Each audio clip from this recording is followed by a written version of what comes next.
let's go to what's been our Achilles heel here. Phil, it seems like forever now.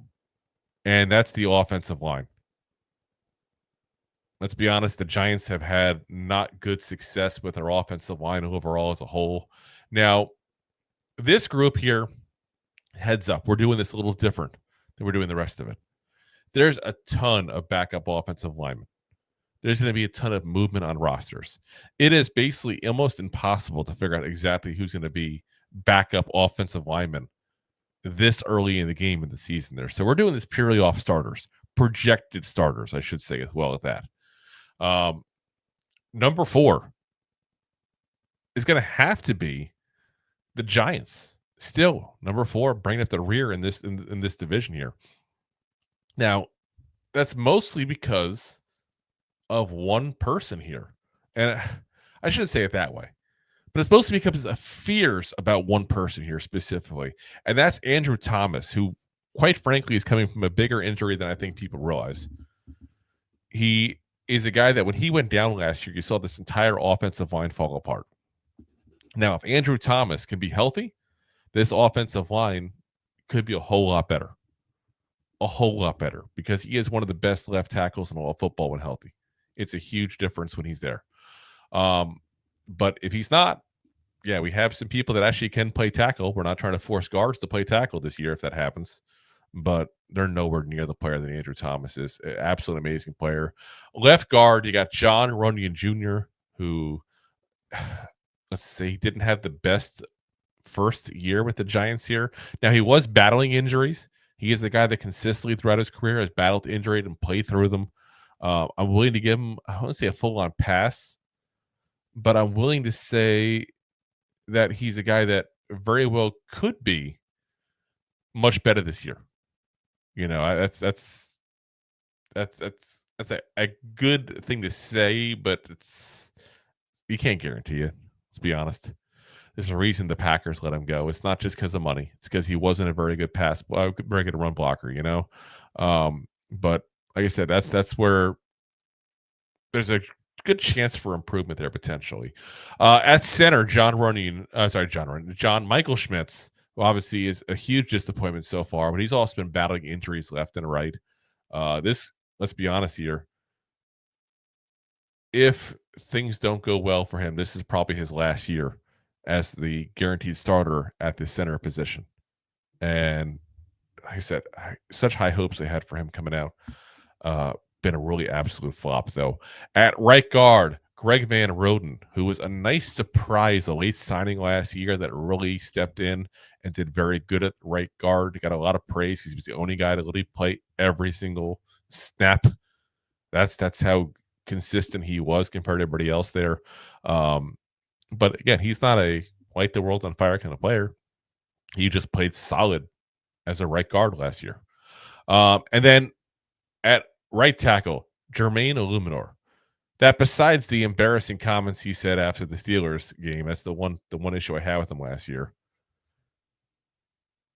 Really had a great first year with the Giants, I thought.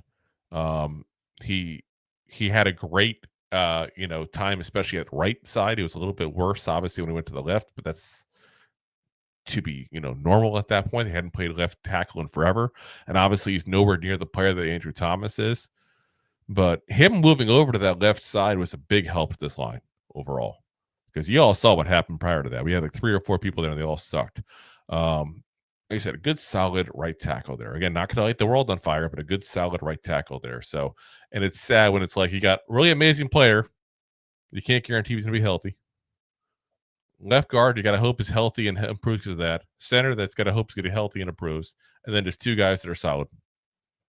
Not a good offensive line, guys, still. Let's be very frank on that. Now, if they're all healthy, they could be potentially an average offensive line. And that's what they were last year before the Andrew Thomas injury. So I got to really hope that's what happens there. Number 3 would be the Commanders, who, quite frankly, the Giants would probably be beating the Commanders if it wasn't for the offseason moves they've made. Laremy Tunsil got traded for, one of the best left tackles in all of football. If he is healthy and fits into that, that offense as I expect him to, That's a huge addition, guys. And that's the time to do when you got a young quarterback who is cheap-ish, I should say, because of the fact that he's got the rookie deal. Go make your big splash move on a guy who's, well, again, one of the best left tackles in all of football. But do keep in mind he's had injuries 2 of the last 4 seasons there. So again, he's got a little bit of injury concerns as well. Nick Allegretti, the former Chief at left guard, against good solid player there. Tyler Biotish, the former Cowboy at center, who's also been a pretty solid player as well. Again, not light the world on fire, but a decent player. You know. And then you got Sam Cosme, the right guard, who was never been a big fan of. He's just not a good player, guys. But not the worst player in the world, that's for sure. And then right tackle, Josh Connerly Jr., the rookie first round pick they got there, who I think was drafted early, but I think is a decent player overall. So definitely the 2 tackles they've added made this a much better offensive line than it would have been without. And that's why they end up getting 3 instead of being stuck at the bottom of number 4 there. Obviously, the Commanders are making sure they go ahead and protect their quarterback because he's, to be honest, he's like 160 pounds soaking wet, guys. So, and I think you're going to look at potential for a much better improved offensive line from the Commanders. By the way, Reckless Figs, whoever the hell you are, dude. No, this is not pre-recorded. Show some damn respect. Anyway, number 2, Cowboys. And basically the whole entire line of Tylers, basically. You got Tyler Guyton at left tackle, Tyler Smith now left guard. You got Cooper Bebe at the center position, Tyler Booker at right guard, and Terrence Steele at the right tackle position. So, you do look at this as, again, not an amazing offensive line. It's a very young offensive line. There's a lot of talent in there. There is definitely some level of me thinking there's going to be some gelling of a lot of young players this year with that offensive line. But there's just so much talent. It's hard to not think this is going to be a decent offensive line here. And like I said, there's definitely some question marks, but a whole lot of talent here on that coming out of college. And all these guys are young. All these guys are very, very young. So, there's a lot of projection on that number 2. Very easily could drop down a couple of pegs if they don't gel together the way I think they're going to gel together for the Cowboys. As much as I hate to give the Cowboys prop. Let's see here. Reckless Fixes can't hear you. Lombardi Trophy blocking. No, you know why you can't hear me? Because I just banned you. Deal.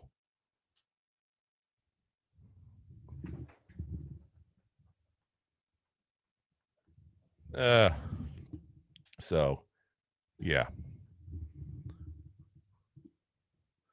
Anyway, so Eagles have Jordan Mailata at the left tackle, Landon Dickerson at the left guard, Cam Jurgens at center, Tyler Steen at right guard, and Lane Johnson at the right tackle position.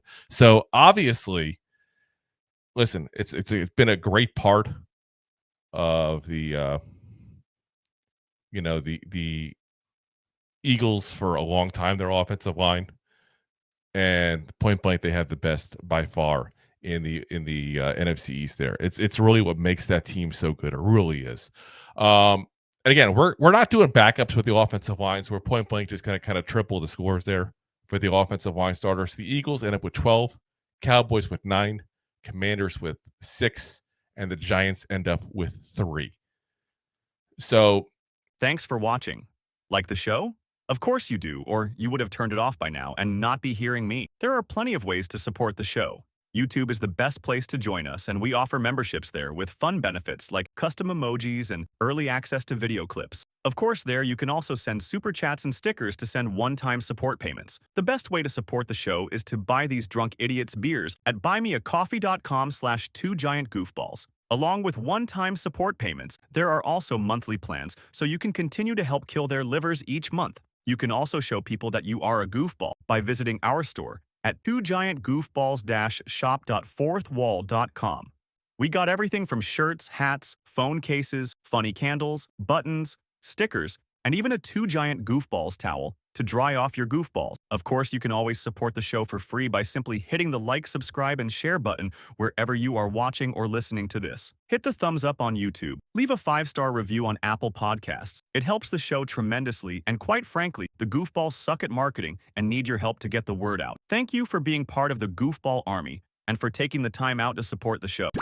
If you like that clip, then you will love the full episodes too. Find us on your favorite podcast app and look for us on all your favorite social media platforms. Thanks so much. Please, I'm begging you. Please.